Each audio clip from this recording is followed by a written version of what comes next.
my name is Lydia Obute and I'm a model / actress.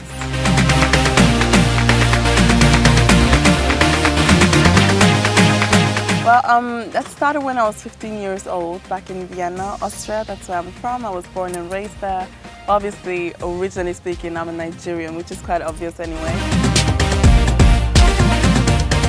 How did I start modeling? A friend of mine, that was after school actually, like we were on our long lunch break, like 2-3 hours, and then mostly you don't know what to do either. You go to McDonald's or you just chill and talk to your friends. And then one of my close friends at that time, one of her friends came to visit her, and I was just like, whoa, who is this? She was tall and she had her long hair, and I think she was from either Austrian or Albanian, I can't remember, and her eyes were so blue, and I was just like, wow, she's so pretty, you should be a model. And she was like, yeah, actually I'm going to a model contest called Elite Model Contest. Why don't you just come? I think you should come with us. I was like, okay, why not?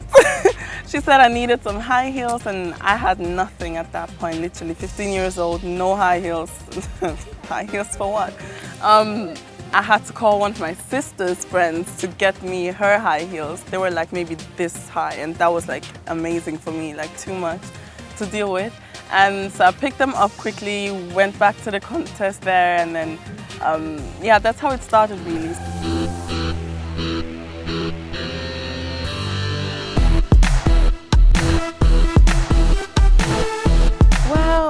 As I said, it happened quite spontaneously, so I didn't even get to have the time to tell them that, Mommy, I'm going to a contest, or what do you feel about that? I just did it. Then, later on, obviously, I did tell my mom and my dad, and they were very excited, but they were excited just having the theories about it. But then when it actually happened, and Mom, I'm probably going to come home late today because of this and that. And obviously they had a very, very hard time just coping with that.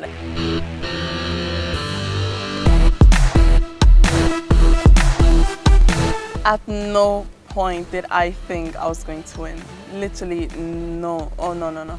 There were so many competitions in between. Yes, I did get a few. But I just thought, okay, because it was fun, or because I actually did work my butt off, or because whatever reason, but at no point did I think, I got this, let me just go home. Mommy, I'm coming home, I got this. No, not even once, because it was just so, especially when you're shooting such a compact format as Austria's Next Top Model or America's, whatever, it's so compact. Like with us, we didn't have our phone. It's literally just you and the crew and the girls, and you just really have to focus on whatever you're doing there.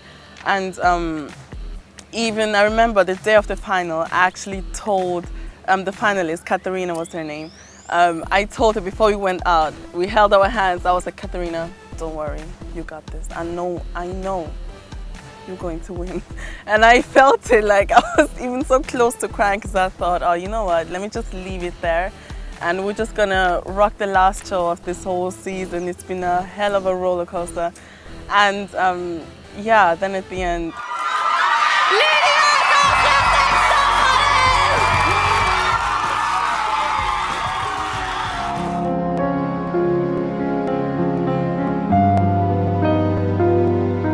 was like, oh my God, no. Like I couldn't stand on my feet anymore. I actually had to, like I was just on the floor, and I saw my mom, and she was just like, hey, mama, hey, mama.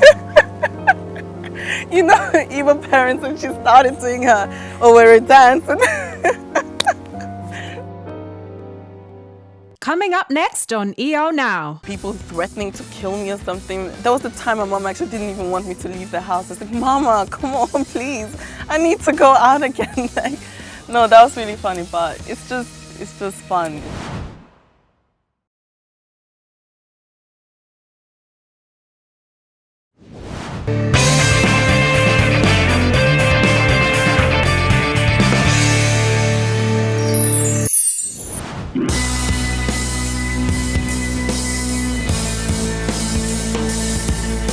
Our season actually reached the highest viewer quotes in Austria. So obviously people are going to say, yeah, it's just because you're black, that's why, da-da-da. And obviously people are always going to try and find reasons to justify you winning rather than actually seeing maybe the real talent, and maybe just seeing okay, these are actually her good pros, and maybe everyone has cons anyway, but obviously people are always going to try to find something to justify certain things. So at that point, but I had lovely friends around, I had my family around, and even a lovely fan base as well, which I did not expect to have. Like, I just went there as me, and literally, if you watch the show, me, like, no makeup on, my hair. At first I had my afro, and then they cut it, they shaved it, and literally just, I really didn't care. And then later on, then I was like really surprised when people would actually come up to me and say, oh my God, that's Lydia from Austria's Next Top Model, that's her. I was like, yeah. Okay, you want a picture? Sure. Really creepy, but it's fun at the same time, because obviously when people, especially want like a picture with you or anything, obviously that means they're a fan of you anyway. So the things they will talk to you about are different, and it's just very welcoming. You're nice, you're happy to actually talk about certain things. And when people don't like you, automatically they actually don't approach you there. So I was quite happy with that, because I was scared of, like, my mom especially was very scared of getting like maybe people threatening to kill me or something. There was the time my mom actually didn't even want me to leave the house. I was like, Mama, come on, please, I need to go out again. Like, no, that was really funny, but it's just fun. When I'm in Austria, obviously, and I say I'm Austrian, it's like, okay, I don't see the blue eyes, I don't see the blonde hair, but okay, I hear your voice, okay, I guess you're Austrian, fine. Then I go to Nigeria, it's like, okay, especially in the village more, not like in Lagos or anything. It's more like, yes, yeah, I know we're like sisters, I know you're my cousin, but no, your dialect is different. You behave like a totally like a white woman or something. And I'm just like, okay. So I always have to somewhat defend. Or even, I live in London now, so people are like, where are you from? And then I'm like, yes, okay. So originally I'm from Nigeria, but I was born and raised in Austria. That's why I speak German, in case you're wondering. But now I live in London, so don't worry, like, you know, that's it. That's just it. But it's fine, it's just normal questions. I could take myself very harshly, so obviously I'm never satisfied. Like, whatever I do, I just want to, you know, do more, get more.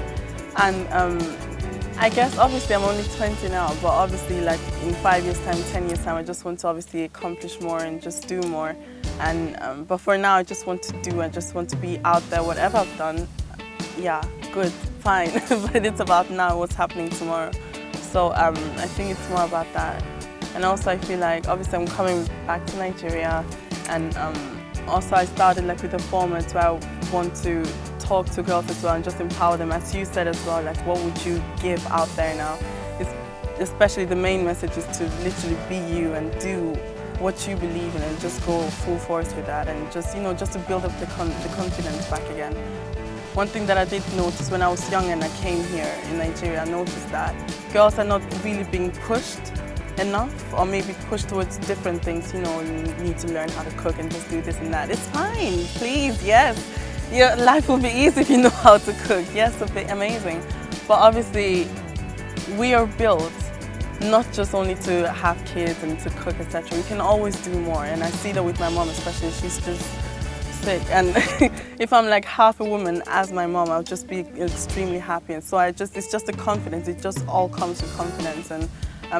And I think it's almost like a robbery if someone takes away that confidence with you when you're young, when you're like 6 or 7 years old. How are you going to know how to build up the confidence? So it's just literally build it up, help them build it up, and just go out there and do. Like, once you have something, just literally go for it full force. The main lesson that I've learned so far, being, you know, young, 20 years old now, it's definitely once you have the passion of something, once you've identified your passion, just really go for it full force. And they always say have a plan B, have a plan C, literally. Yes, very true, do that. But if you have your plan A and you've planned it through, literally go for it. And if you believe in something, just really go for it. No one can stop you, because when they see you're just heading towards something that extremely, no one's going to stop you. They'll try, it's not going to happen. So once you have something, believe in it, go for it, and yeah, just really be who you are at the same time.